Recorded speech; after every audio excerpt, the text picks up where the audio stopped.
Yes, I am there. Okay, sir. Now I am requesting to you, please say about this 8th ESW Annual National Conference, which is organized by ESW Society Khajuraho on anthropogenic impact on the environment, society, and human health in association with your university, Central University of Jharkhand, Ranchi. Now I am requesting to Professor Arvind Chandra Pandey for his valuable speech over here. Thank you very much, Dr. Ashwini Kumar Dubey. Actually, we are very much privileged that this time we got the opportunity to collaborate with the society, and the society which basically works in the area of environment and social welfare, and that's why it is Environment and Social Welfare Society, and it is a prestigious society in terms of their work culture. And when we get the opportunity to work with such organization, we accept it with privileges. So I'm very thankful to Dr. Ashwani that he proposed to have a joint collaborative way of doing this conference, and we took it in a very, very graceful manner. And I would like to emphasize that the topic where we are now discussing is very, very relevant in the present context, because we are looking into the anthropogenic impacts on the environment. And when anthropogenic impacts are negatively impacting the environment, then environment also reciprocate in the same manner, and that basically affect the people, the society. And in the society, it is the human health which got affected largely. So the topic of the present day conference we have adopted is very, very pertinent to our times when we are suffering from the pandemic situations. We now working on researching on how it has happened, how the COVID spread took place, what was the reason behind it. World is looking over this problem, researching on it, but somewhere we actually know that it is the anthropogenic human impacts somewhere in the initiation of this huge disastrous impacts on the society, which took crores of people affected by such a pandemic. So it is very, very important to look into our acts before we perceive for a sustainable future. और आज हम लोग जब देखते हैं कि इस परिप्रेक्ष्य में कि हमको हर क्षेत्र में ये देखना पड़ेगा कि कैसे हमारी एंथ्रोपोजेनिक एक्टिविटी आगे जाके हमारी ही सोसाइटी को एक गलत तरीके से इम्पैक्ट करेगी, अफेक्ट करेगी, तो आज अगर हम लोग समझ पाएंगे तो ही कल हम बेहतर बना पाएंगे।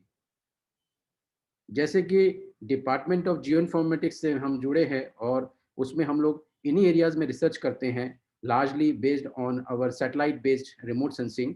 और उसमें हम लोग बात करते हैं तो फॉरेस्ट एक बहुत ही इंपॉर्टेंट रिसोर्स हमारे सामने आता है, और जिसके बारे में हम सब लोग जानते हैं कि एंथ्रोपोजेनिक इम्पैक्ट से world over the forest resources are being affected. We are converting forest, turning into agricultural land, making big, big uh, townships, but there we are making our environment very much ill in terms of its strength. We are reducing our oxygen content, we are inducing forest fires, and also affecting the wildlife. अगर मैं आपको झारखंड के परिप्रेक्ष्य में बताऊं, जहाँ पे कि बहुत ही अगर हम बात करें कि 30% of the area is under huge forest, dense forest cover was existing when we talk about 70s and 80s. But slowly and slowly, because of the mining impacts, because of the anthropogenic impact, conversion of forest into agricultural land, the impacts are also coming up nowadays. हमारा जो environment है वो नहीं करता, एकदम से हमको नहीं बताता है कि उसके साथ क्या गलत हुआ है. Human impacts are seen very, very clearly, and these human impacts take times to get into the system of environment. और एक बार वो जब जाते हैं और उसके बाद जब environment हमको वापस इंडिकेशन देता है, that came in a very, very severe manner. जो भी हम लोग देख रहे हैं आज की डेट में झारखंड में फॉरेस्ट फायर इम्पैक्ट्स, सारी जितनी भी यहाँ पे सेंचुरीज हैं, specially we are working on Dalma wildlife sanctuary, वहाँ पे हमने देखा कि out of 200 square kilometre of the sanctuary area, around 15 to 20 square kilometer is burnt every year. And this we are doing for the last 7, 8 years. But you will be amazed to see that during the time of pandemic in March, April, and May, there was little bit or no fire reported in the century. Hardly few incidences has been reported. That clearly indicate that the human impacts are totally there in igniting the forest fire. If we look into the elephant human conflict, which is very much prevalent in Jharkhand, and every day we find the reports that so many people died because of this uh, human elephant in conflicts. So why it is happening? Because somewhere we are at the wrong path. We destroyed their habitats and we are turning those areas into agriculture areas from forest. So somewhere we are making a negative impact into the wildlife, and then we are getting in response a very very bad impacts on the humans. तो कहीं भी अगर हम लोग जाएं, अगर हम mining की बात करें जो कि बहुत ही ज़्यादा इंपॉर्टेंट है झारखंड के लिए और ऐसी जगहों के लिए जहाँ पे कि हम लोग को मिनरल रिसोर्सेज मिलते हैं, चाहे राजस्थान हो, चाहे वो एमपी हो, छत्तीसगढ़ हो, इन सभी जगहों में हमने माइनिंग तो बहुत ज़्यादा करी, लेकिन माइनिंग के साथ हमने एनवायरनमेंट का ख्याल नहीं रखा। और आज हमको इम्पैक्ट्स दिख रहे हैं कि ground water is suffering, surface water is getting contaminated, and because of the mining activity there is a huge environmental pollution. तो सभी चीज़ों को हमको ध्यान में देने की ज़रूरत है अगर हम कल एक बेहतर चाहते हैं, अगर हम चाहते हैं कि हमारा इन्वायरमेंट में सस्टेनेबिलिटी का इम्पैक्ट आए, we should have to look into the way we extract the resources, way we utilise the resources provided by this nature. तो हमको हर जगह देखने की ज़रूरत है, नहीं तो हमको कहीं डायरेक्ट और कहीं इनडायरेक्ट वे में इसके रिजल्ट्स मिलते हैं। अगर हम लोग बात करें कि आज फ्रेश वाटर के लिए पूरी दुनिया सर्वाइवल के लिए बहुत काम कर रही है कि फ्रेश वाटर खत्म होने वाला है, कई जगह पे फ्रेश वाटर खत्म भी हो चुका है, तो कहाँ से हम लोग आने वाले टाइम में जो वाटर है विच इज़ द नेसेसिटी, हम लोग उसके लिए क्या करेंगे?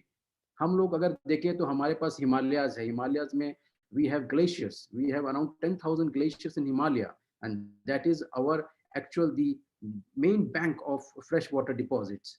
But the way the glaciers are retreating, they are destroying. It is not because we are directly putting those glaciers into some sort of climate impacts that making it melting fast, but it is what we are doing at very far off distances. We are doing too much of environmental contamination in terms of pollution in the cities, in the plain areas, but the entire impact is slowly moving uphill and going to the highest point of the Himalayas in the domain of glaciers. And these glaciers are reciprocating slowly and slowly. And over a period of last 10 years, 20 years, and 50 years, the impact could be seen very largely in terms of the glacier melting. And that glacier melting will leads to catastrophic floods, and that will affect the human society in a big way. So it is the time, right time to understand, and this COVID pandemic has shown us the example that even within a duration of 1 month, you can see a drastic changes in the environment and how the environment become very, very beautiful when we reduce our human impacts, whether it is the river, whether it is the climate, whether it is the forest. Everywhere positive impacts in the climate has been seen during the pandemic time. It is a clear and first time indication that the human civilization has seen that what we do wrong, and it comes in a bigger wrong way from the environment, and what we do even in the right step, that comes a very very beautiful way in within a very very short time period. So human impacts are known to everybody. Only thing is that the awareness and the government policies has to be driven in that way so that we can make our life more sustainable on this planet, and the future generations should look into this. And here this society is providing a right time and opportunity to talk about these issues, and with large number of eminent speakers we have today and tomorrow also, the large number of students, those who are participating on relevant discussions on the important issues, is going to help us in providing new insight into the some sort of generating policies and making new way of looking into the actual impact of the such conferences on the society. So I wish all the organizers as well as the main president of the society, Mr. Dr. Ashwini Kumar Dubey, that his this timely approach is very, very helpful.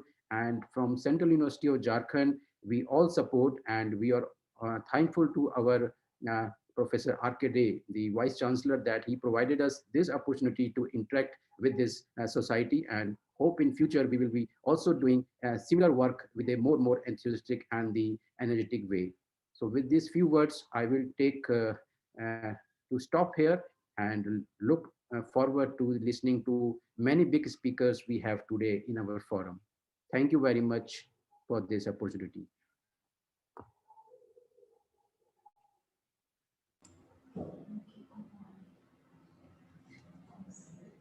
This was Professor Arvind Chandra Pandey,